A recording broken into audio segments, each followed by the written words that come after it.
They're going to red flag the event. They're going to stop the field, restart the race, and try and settle it. Just staying up high going in the corner. He's not following the truck in front of him. Don't know what's going on there. Whoa! Oh, look out! We got trouble. This is going to hurt. Uh-oh. Oh, my. Oh, my.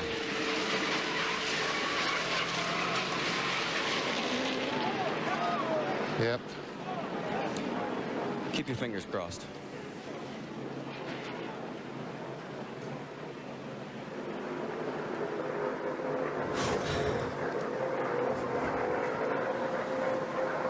And it was so good for so long, and it turned into so bad so quickly.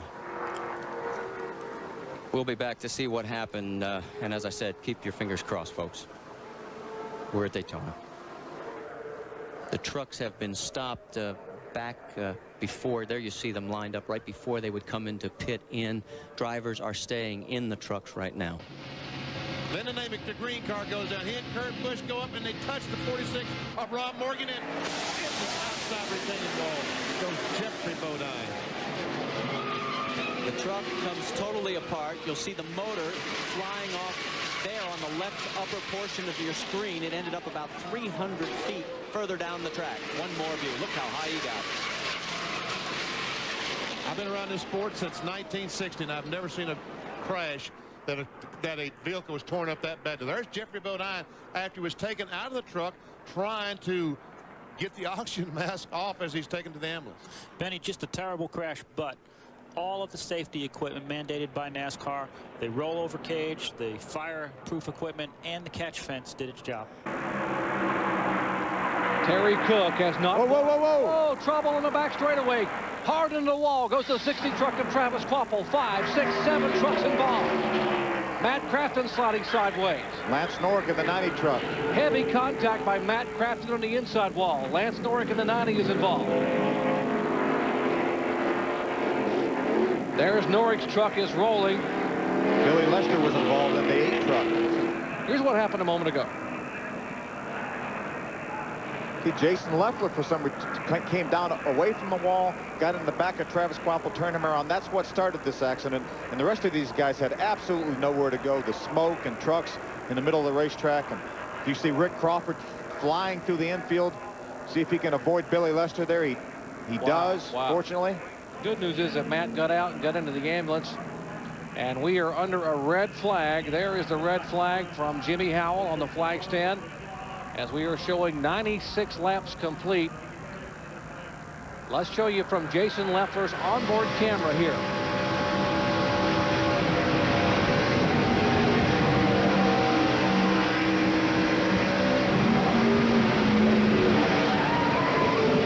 He had to check up there. I think he got loose, or he checked up for Brian Rose. He thought maybe Brian Rose was going to wobble in front of him. He checked up a little bit. And then I think that probably got somebody into him. Maybe Lance Super got into him from the left rear, and that's what pulled him down to the inside, and that's what started this whole mess. This is Lance North's truck. We're looking at the back of Lance North's truck. See Lance get in the grass trying to avoid this. Oh, you can hear the contact. Ooh, that's not good. Might have been from Billy Lester over there. You see Rick Crawford flashing by in between them. So we'll try to give you a list of some of the other trucks involved. Here's Bill Lester's onboard camera. That showed it right there. Well, there he gets turned around. He gets hit in the left rear, gets turned around, and away he goes. And Mike will tell you, people always ask, what does it feel like to go 190 miles an hour? And I always tell them, it doesn't feel like much until you're sideways or in the grass. Then it feels like you're going real fast, doesn't it, Mike? Yeah. It's not too bad till something goes wrong. He forced it down to the left, and the thing bounced up out with it. Oh, there's the problem right there. Kyle Busch, Mike Skinner get into it. The big one happens behind him. So Rick Crawford just could do. That's P.J. Jones right there, the 63 truck. That was on fire. Can't believe how crazy they were. Wow, that's flames blowing. That's P.J. Jones over right there. the top of P.J. Jones's truck. Looked like he already had the window net down. He's going to try to get to. There's Kyle Busch going through the infield. Chad Chaffin right behind P.J. Did you see Rick Crawford slip through there? Yeah, I sure did. There's P.J. getting out. Great to see him got out of that truck. There's John Wood. involved. Brendan Gaughan with such a great run going early. Started way back, had worked his way well into the top 10. See, Kyle Busch, that's a black truck up on the outside. There's Mike Skinner on the inside of Brendan Gaughan. Kyle comes down. Now he's going to move to the inside to try to, well, you know, it's a little bit maybe Mike Skinner coming up, and Kyle could have come down a little bit, but one of those deals, and here we go, the carnage. Well, did you see Mike come off the lap before? He fought that truck to keep it from going up the hill. He didn't have a choice. He couldn't turn left and get off of Kyle Busch, and when Kyle moved over, Mike already had it turned as hard as he could. There's another view right here. You see Mike Skinner left of your screen. Kyle's going to come down a little bit to try to get by that number 8, and Mike Skinner looked like he just went up a little bit, and just enough to catch that left rear quarter of that 51 truck of Kyle Busch. This is a great view from the DirecTV blimp right here. Oh, look at Chad Chaffin coming in there late, and John Wood too. All but had it missed. But Phil, no matter how slow you're going, you can't see through the smoke. Now we can see here that they were going to run into somebody, but they can't do it from track level. Yeah, you could see Skinner just pushed a little bit up off that corner, just like he had done off 4 the lap before, trying to hold it down. The thing just the front end got away from him, and Kyle changed lanes. If Kyle doesn't change lanes, Mike doesn't hit him. But Kyle figured it was fair to change lanes. Yeah, Kyle was just running through the center. He wanted to move to the inside of Chad McCumbee, and unfortunately, when Mike Skinner eased up the racetrack a little bit, they made the contact, and this is what ensued. Look at that violence. Parts and pieces flying, trucks on fire. Jack Sprague. Jack Sprague trying to make his way through there. I tell you what, Rick Crawford came through right behind that 63 that was on fire. It's amazing that he didn't hit anything. Kyle Busch gets out of this deal free, too. He didn't hit anything either. He's fine. He's going to keep it out of the inside wall, going to do a couple 360s, and away he goes. This is where we were riding along when this all happened. Outside. As Kyle came down the hill a little bit, Mike couldn't keep off of him. Oh, big wreck. There's Matt Crafton right behind Mike. You saw Brendan Gaughan for a moment. Can't believe how crazy There's they were. Jack Sprague making his way through there in the 2 truck. Jack Sprague looks like he's got some damage to that nose, Phil. Well, here's Ted Musgrave's view right here. 3 wide. Still 3 wide. Teddy got a piece of that. Yeah, big piece. Probably busted his radiator and tore his truck up quite a lot. We're in it, guys. I can't tell. Yeah, a lot of trucks involved in this incident. Every now and then a wreck happens where circumstances just lends itself to 2 guys getting in a bind, and that's what happened when Kyle reacted to the truck ahead of him. Mike couldn't avoid Kyle. And you still see the steam rolling out at the base of the windshield of the 18 of Kyle Busch. Is he going to get shuffled out of the way? Here comes the 31 of James Buescher up the middle. I don't know if there's any room, but there trouble. They go. Problems as they go through the triangle. Austin Dillon is caught up in it. The 31 of Buescher's caught up in it. That's the rest of the field. They're all in it. They're all in it. There's only 2 guys left running.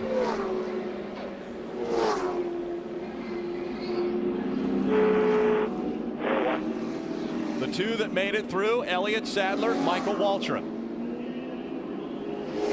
Take a look at the trucks that are still under their own power. Elliott Sadler, Michael Waltrip, Miguel Paludo, Timothy Peters. He was the 4th truck in line. There's Ricky Carmichael. You see the damage on Ricky Carmichael's truck.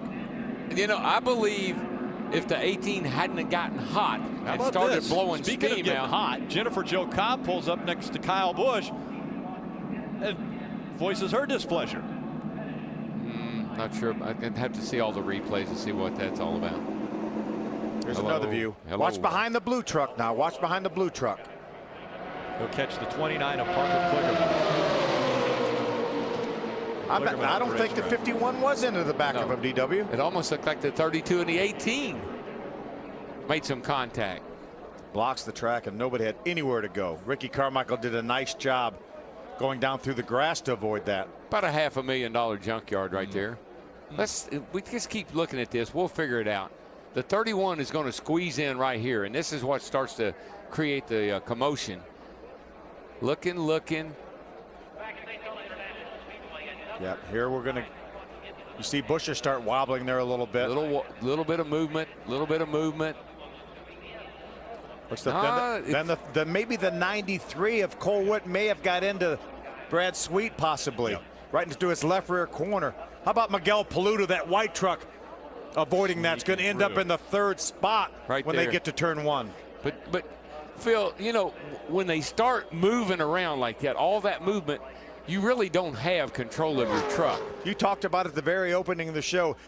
You run just as fast on that portion of the racetrack. It's only banked 18 degrees. The things really get free and light coming through there. 3 wide here. Looking to make it 3 wide. Hold your line up top. Wrecking. Yeah, that lick, whoever was under the 31 got into the 31 and I think may have started that. And we think it may have been Cole Whip. And maybe this is where it came from. 2 black trucks down on the inside. Now let's see where they go. 31. He squeezes the 29 down a little bit. There's the 32. He starts wiggling. He started wiggling. The 51 of Almirola did not get in the back of that 32. He just got a little bit loose, like you talked about, turned sideways and got into the truck on the inside. Clipped him and turned him right into the 31. You see the damage to a lot of the trucks that are stopped here because we're under a red flag condition. Can you believe the way the seas parted for that 17, though? I mean, how could he get through that whole mess? He drove through the whole thing and didn't hit anybody. He's falling all the way back outside the top 10. Oh, and around goes Johnny Sauter. John King got in the back of him, and Sauter goes into the wall. He'll collect his teammate, Matt Crafton, as they come to the start-finish line. We will have another restart. They did not receive the white flag before Sauter got around and into the wall. Depends on when the white flag got thrown. Displayed. We see hard damage on the 81 of David Starr. John King. Brendan Gaughan's South Point Chevrolet with a tremendous amount of damage. Take another look. Will NASCAR do anything with John King? Was Todd Bodine pushing John King and push him into Johnny Sauter? Was Johnny Sauter moving up to try to block John King? Who knows what all happened there? Look at all the trucks that got collected. It looked like John King was going to the outside of Johnny. No, he just got a hold of his back end from the wrong angle. Yeah. And turned him sideways. Todd had rooted his way down to the bottom of the racetrack, and there's 2 Thor Sport trucks clobbering each other. The last thing a owner wants to see is his trucks running into each other. A lot of damage, a lot of parked trucks right at the exit of the tri-oval. NASCAR is going to red flag the race. That means they're going to take the time, stop all of the trucks just out of turn number 4 and clean this up. A lot of trucks involved in this most recent incident. So again, they've stopped the trucks just at the entrance of pit road in between turn 4 and the tri-oval. The red flag has come out. They will go to work on this racetrack, getting all of the trucks off of the racetrack as well as cleaning up the debris. Sauter can't let off. That caused a big crash. Look at Enfinger. Oh, there it is. Enfinger around, Cameron Haley around, Ben Kennedy. They got us. 4-8.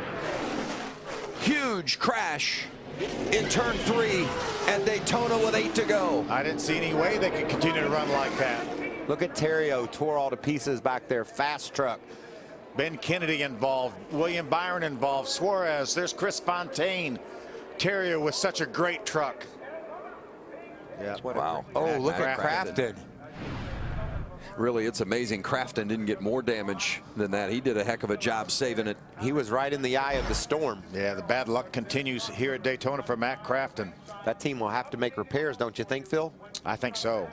They have no left front fender, really.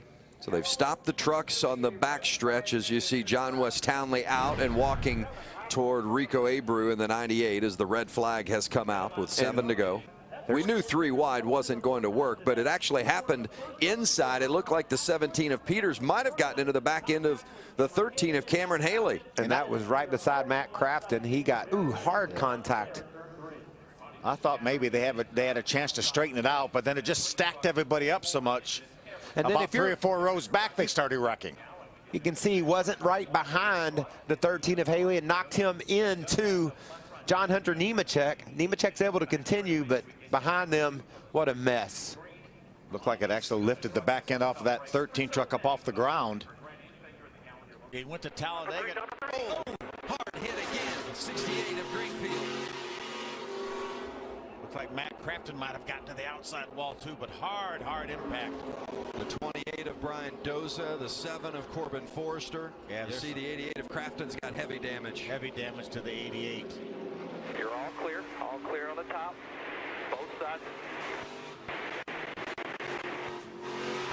Hang tight there, hang tight. Yeah, Matt was going to try to shoot the middle there when Clay was up the racetrack. Oh, that hurts me.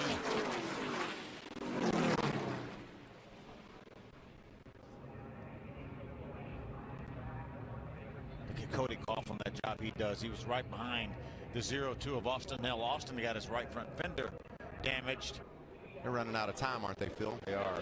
Remember, they have 6 minutes on the damaged vehicle and the policy. Clock stopped now with the red flag. I cannot do any repairs right now because of the red condition.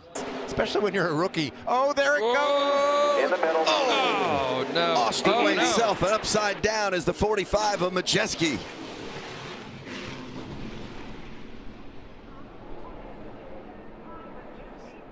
Let's hope he gets back on his tires here. That thing's square on the roof. What a shame. Being smart about how you hold yourself up at this point is tough. And sitting upside down is not comfortable. A push is probably the beginning, and yes, there it is. Todd Gilliland in back of the. That's Fogelman in the 0-2, wasn't it? Yeah, and then, man, Majeski just turned sideways down the front, and it just tipped right over. NASCAR does so much work in the wind tunnel to have flaps, air flaps, different panels on the truck that blow away that is supposed to prevent that, but probably just one of those circumstances that put him in a real jeopardy. Yeah, and you know, bumping through the tri-oval here is the sketchiest place to do it. And you see that big set that you saw that white truck make right there. He needed room to save it, and you try to do everything you can to not run into other cars. You try to do everything you can to keep your truck going straight. And unfortunately, wrong place at the wrong time for Ty. Eckes continuing to lead. Ankrum taking a look outside. Eckes comes up the block. The white flag is out, and now the yellow. Is that going to be the race because the white came out? Yes, I think it's a race. I believe that Zane Smith is going to be the winner. The white flag did come out. He waved, the flagman waved the white with his right hand, and then the yellow came out immediately thereafter with the left hand. And Zane Smith was the 4th place truck as they were exiting turn 4. So the caution was triggered prior to the white flag coming out, is the determination from NASCAR's race control. So we'll re-rack them and have overtime. Do we have any footage of Kyle's t-shirt earlier, my little brother's shirt? You know, this most expensive day. Yeah, this is the reason for it. Well, we went from about 30 trucks on the lead lap to probably about half that many. Eckes leading, and I watch Ankrum get to the outside, and Eckes moves up, and just a little bit of contact right there. And that was John Hunter Nemechek trying to make a move, and he was pushing him and got him sideways, and then the Klingerman ended up flinging the 4 truck. And after that, you're along for the ride. Yes, you are. Hey, keep an eye on that 9 truck just behind our leader, Tyler Ankrum. Colby Howard has been bouncing around a lot. Oh, Daniel Dye's around. And the caution is out. This will be our 4th one of the night. First one for incident. Clay Greenfield, the 84 truck is involved. This looked like Haley Deegan, the 13, got a piece of that. That's Dean Thompson in the 5. We saw fire out from under the back of that truck. There's the truck of Clay Greenfield, the blue and yellow one. See what happens to Clay, because right behind him is Daniel Dye, and Daniel was involved. Oh, Clay just gets loose. Yeah, he kind of got squeezed a little bit in the middle, got loose. And all these other trucks just a victim of circumstances. Daniel Dye almost got through there. And you talked, Phil, about, we talked just a bit ago about the tri-oval not being as banked as much as the corner. It's easy to get loose through there. And that's exactly what happened to Greenfield. Halfway through our second stage at Daytona, red flag is out after we had a crash just past the start-finish line. Tyler Ankrum leads this race. The crew chiefs are saying it's raining, and the drivers are saying, no, it's not. I got to tell you, though, it's not raining hard. So we understand now they're going to lift the red flag. so they can bring the trucks around, put them on pit road, and then we will reassess and reset and wait out the rain here at Daytona. It was just very, very brief, and I'm not sure it's even raining anymore on the front stretch out our broadcast position. Regan, what do you have? Well, Adam, literally, as you were saying, they were going to bring him to pit road. The rain stopped down here. It's not raining down here anymore. Just a very, very fine mist. I got to imagine that it's really close to getting these trucks at least back on the track to get this thing dried off. Now, we're just going to make a total liar out of you, Regan, because, and this illustrates how big Daytona International Speedway is. But just as Regan says it's not raining anymore, we cut to a shot where it's obviously raining. So there you go. See Tyler Ankrum, great pit strategy by Doug Randolph, his new crew chief.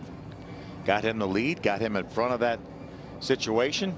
Caution is out. We knew the rain was on the way. It has arrived. And with that, the yellow flag waving once again. And Zane Smith in a familiar spot, both at Daytona and what he experienced so much a year ago. That's out front in one of these races. We know now this year they're going to run. We've run on the road courses in the rain for several years now, but a lot of the short tracks in NASCAR, now 3 major series, will have a rain package just like a road course when we go to, you know, places like Phoenix and short tracks like Richmond and Martinsville. That's going to be crazy. Yeah, it is. We could see some oval track racing in the rain. I can't wait. I want to see that. Well, and that rule going to be in place at every track a mile in length and less, with the exception of the 2 concrete tracks where the speeds are so high. That would be Dover and Bristol, and there's more banking there, obviously. So we won't do it there. But all the other tracks a mile in length and less, we're going to have a rain package where we could potentially run in the rain. I swear, if he Mickey Mouses his way into this, I'm going to be so mad. But other than that, I'm really happy with my number 19 Napa Auto Care Chevrolet. It's really, really fast. So hopefully this rain dries up and we get the Titans out there and get the racetrack and we go finish these 20-some laps and yeah, hopefully get this number 19 in victory lane. That trial was still wet. It's raining pretty hard through here, misting heavier. That's an observation that I will agree with as we look out the window up toward the lights on the speedway. It is crazy, though. I mean, right as soon as they fired the engines and drove off the pit lane, we looked out the window and you could see the mist had returned. They said it's raining all the way around. And we're down now. I mean, we're making laps under caution here. We're down to 21 to go. So we're getting ready to come to our Craftsman 20 to go. Yeah. If I do my math right. And we just got word they're going to bring the field back down pit road. And we could be getting close to a decision. Yeah, you got to wonder how many times that you know NASCAR will do. Then you have to give them credit for certainly making an effort to get this thing dry and have a race to the finish for these fans and the viewers at home. What do you think Zane Smith's going to say? I told y'all so. Yeah. If you could have had an umbrella in the car, you'd have had an umbrella in the truck. It's been a fun night. Fun seeing these guys get aggressive, mix it up, make some moves, make things happen. But it looks like all the fun could be over. All the fun's over for everybody except for Zane Smith. And for him, it's just starting.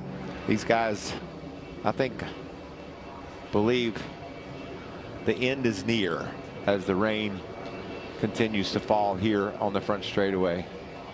Well, a year ago, we went to overtime and we ran 6 extra laps, and it was Zane Smith who was able to win it. He's hoping tonight he gets paid back. And even though we didn't make it to the scheduled distance, he can take home the checkered flag. We'll see if it happens here. It's official.